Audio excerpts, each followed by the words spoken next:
Telugu audio Bible లేవ్యాకాండము 9వ అధ్యాయము.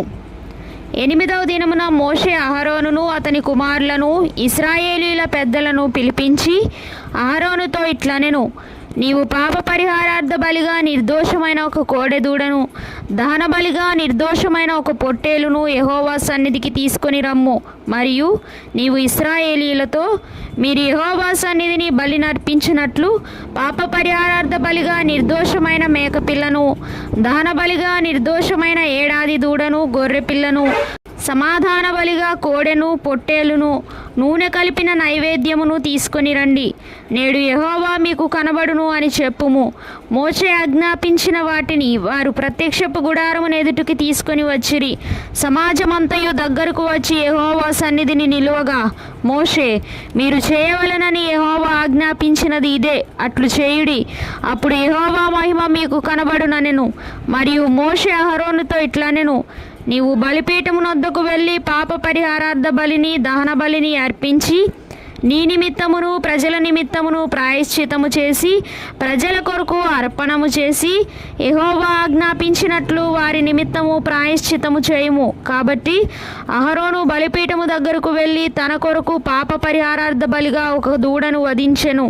అహరోను కుమారులు దాని రక్తమును అతని యొద్దకు తేగా, అతడు ఆ రక్తంలో తన వ్రేలు ముంచి బలిపీఠపు కొమ్ముల మీద దాని చమిరి బలిపీఠము అడుగున ఆ రక్తమును పోసెను.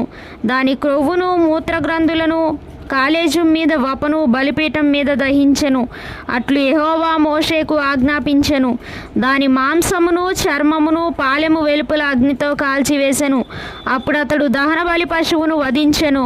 అహరోను కుమారులు అతనికి దాని రక్తమును అప్పగింపగా అతడు బలిపీఠము చుట్టూ దాన్ని ప్రోక్షించెను.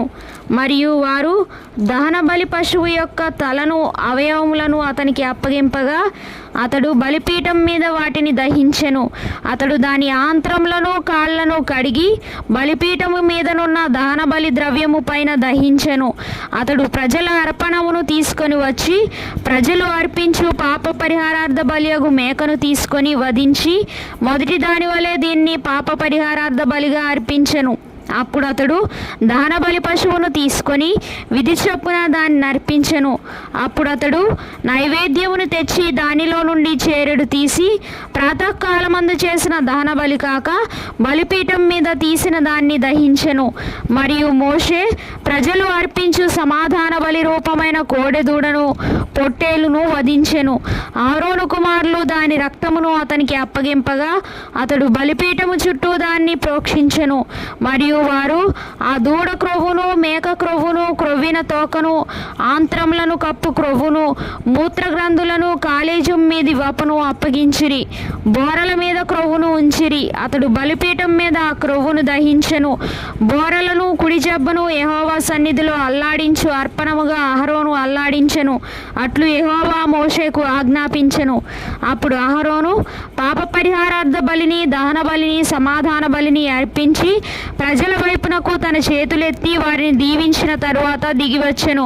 మోషే అహరోనులు ప్రత్యక్షపు గుడారంలోనికి పోయి వెలుపలికి వచ్చి ప్రజలను దీవింపగా యెహోవా మహిమ ప్రజలకందరికీ కనబడెను. యెహోవా సన్నిధి నుండి అగ్ని బయలు వెళ్ళి బలిపీఠము మీదనున్న దహన బలి ద్రవ్యమును, క్రొవ్వును కాల్చివేసెను. ప్రజలందరూ దాన్ని చూచి ఉత్సాహధ్వని చేసి సాగిలపడిరి.